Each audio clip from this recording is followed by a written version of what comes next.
నమస్కారం. ఈ మధ్య ఎలక్ట్రికల్ ఇండస్ట్రీలో ఒక పేరు బాగా వినిపిస్తోంది. అదే అట్లాంటా ఎలక్ట్రికల్స్. వాళ్ళ పెర్ఫార్మెన్స్ గురించి ఎంత చెప్పినా తక్కువే. అసలు ఈ అనూహ్యమైన గ్రోత్ వెనుక ఉన్న అసలు కథేంటో ఈరోజు చూద్దాం. అసలు అన్నింటికన్నా ముందు ఈ ఒక్క నంబర్ చూడండి. దాదాపు 80%. ఏంటా ఇది అంటారా? అట్లాంటా ఎలక్ట్రికల్స్ కేవలం ఒకే ఒక క్వార్టర్లో సాధించిన revenue growth. Year on year. నిజంగా షాకింగ్ నంబర్ కదా? ఇంతకీ ఈ అద్భుతమైన సక్సెస్ గురించి వాళ్ళ మేనేజ్మెంట్ ఏమనుకుంటోందో చూద్దాం. స్వయంగా కంపెనీ చైర్మన్ మరియు మేనేజింగ్ డైరెక్టర్ నిరల్ పటేల్ ఏమన్నారంటే, ఇది కేవలం ఒక మంచి క్వార్టర్ కాదట, అట్లాంటా ఎలక్ట్రికల్స్కు ఒక కొత్త గ్రోత్ చాప్టర్కి ఇది ఆరంభమని చెప్పారు. అంటే ఇది జస్ట్ బిగినింగ్ మాత్రమే అనమాట. సరే, అంతా బాగానే ఉంది. కానీ అస్సలు ప్రశ్నేంటంటే, ఇంత సడన్గా ఈ కొత్త అధ్యాయం ఎలా మొదలైంది?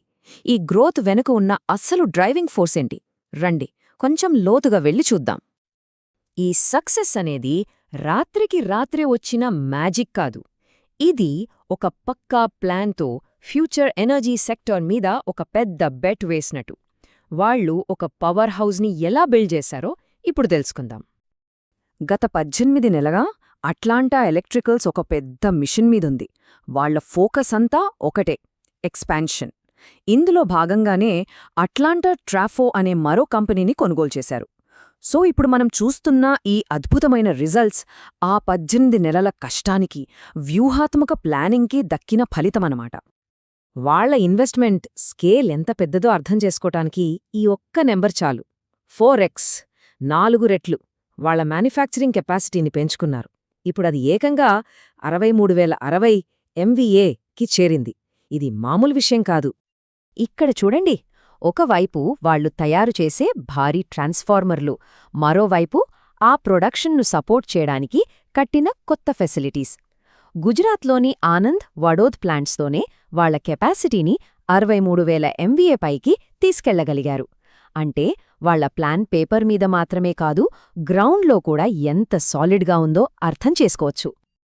వాళ్ల జర్నీ చూస్తే ఇది ఓవర్నైట్ సక్సెస్ కాదని క్లియర్గా తెలుస్తుంది. 1988లో మొదలైన ప్రయాణం 2011లో హై కెపాసిటీ ట్రాన్స్ఫార్మర్ల వైపు మళ్ళింది. ఇక 2025లో స్టాక్ మార్కెట్లో లిస్ట్ అవ్వడం, అట్లాంటా ట్రాఫోని కొనడం, వడోద్ ప్లాంట్ని ఆపరేషనల్ చేయడం, ఇవన్నీ ఒకేసారి జరిగాయి. అంటే ఈ రీసెంట్ ఎక్స్పాన్షన్ వెనుక 30 ఏళ్లకు పైగా ఇండస్ట్రీ ఎక్స్పీరియన్స్ ఉందన్నమాట. ఓకే, ఇప్పటిదాకా కంపెనీ ఇంటర్నల్గా ఏం చేసిందో చూసాం. కానీ ఏ కంపెనీ సక్సెస్ అయినా టైమింగ్ చాలా ముఖ్యం. మరి అట్లాంటాకి టైమింగ్ ఎలా కలిసొచ్చింది? ఇండియా ఎనర్జీ సెక్టర్లో ఏం జరుగుతుందో చూద్దాం. ఈ చార్ట్ చూడండి. గ్లోబల్ ట్రాన్స్ఫార్మర్ మార్కెట్ దాదాపు $59 బిలియన్, అందులో ఇండియా మార్కెట్ వాటానే సుమారు $5.5 బిలియన్. అంటే ఇది చాలా పెద్ద మార్కెట్. పైగా ఇదింకా పెరుగుతోంది. సో అట్లాంటా లాంటి కంపెనీలకి ఇదొక గోల్డెన్ ఆపర్చునిటీ. మరి ఇండియాలో ఈ డిమాండ్ ఎక్కడ్నుంచొస్తోంది? మేజర్ పార్ట్, అంటే దాదాపు 43% ట్రాన్స్మిషన్ అండ్ డిస్ట్రిబ్యూషన్ నుంచే వస్తోంది. ఆ తర్వాత ఇండస్ట్రీస్. ఇక ఫ్యూచర్ గ్రోత్ అంతా ఇక్కడే ఉంది. Renewable energy, green hydrogen, Atlanta ఈ అన్ని సెక్టార్లని టార్గెట్ చేస్తోంది. ఇది చాలా చాలా ముఖ్యమైన పాయింట్. 2032 నాటికి ఇండియా తన ట్రాన్స్మిషన్ ఇన్ఫ్రాస్ట్రక్చర్ మీద ఏకంగా $9.6 ట్రిలియన్ ఇన్వెస్ట్ చేయబోతోంది. ఒక్కసారి ఆ నంబర్ ఊహించుకోండి. దీని అర్థమేంటంటే రాబోయే సంవత్సరాల్లో వేల కొద్దీ కొత్త సబ్స్టేషన్లు, పవర్ లైన్లు రాబోతున్నాయి. వీటన్నిటికీ ట్రాన్స్ఫార్మర్లు కావాలి.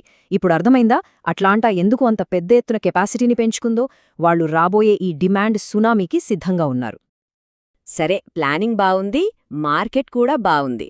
కానీ రిజల్ట్స్ ఎలా ఉన్నాయి? ఆ పెద్ద బెట్ ఎంతవరకు పే ఆఫ్ అయిందో చూద్దాం. First, revenue. గత ఏడాది ఇదే క్వార్టర్లో 263 కోట్లు. ఈ ఏడాది ఏకంగా 472 కోట్లు. Almost double. ఇది వాళ్ల గ్రోత్ స్పీడ్కి ఒక నిదర్శనం. ఓకే, రెవెన్యూ పెరిగింది. మరి ప్రాఫిట్ సంగతేంటి? ఈబిడ్డా అంటే ఆపరేటింగ్ ప్రాఫిట్ 42 కోట్ల నుంచి 91 కోట్లకు పెరిగింది. ఇది రెవెన్యూ కన్నా ఫాస్ట్గా పెరిగింది. అంటే వాళ్ల ఆపరేషన్స్ చాలా ఎఫిషియెంట్గా మారాయని అర్థం. ఇది ఫ్యూచర్కి సంబంధించిన ఇండికేషన్. వాళ్ల ఆర్డర్ బుక్ చూడండి. క్వార్టర్కి ఎలా పెరుగుతోందో. డిసెంబర్ 2025 నాటికి 2451 కోట్లకు చేరింది. ఆర్డర్ బుక్ అంటే ఏంటి? ఫ్యూచర్లో రాబోయే రెవెన్యూ గ్యారంటీ అన్నమాట. సో ఈ గ్రోత్ అనేది వన్ టైం వండర్ కాదని ఇది క్లియర్గా చెప్తోంది. ఈ టేబుల్లో మొత్తం స్టోరీ నంబర్స్లో కనిపిస్తోంది.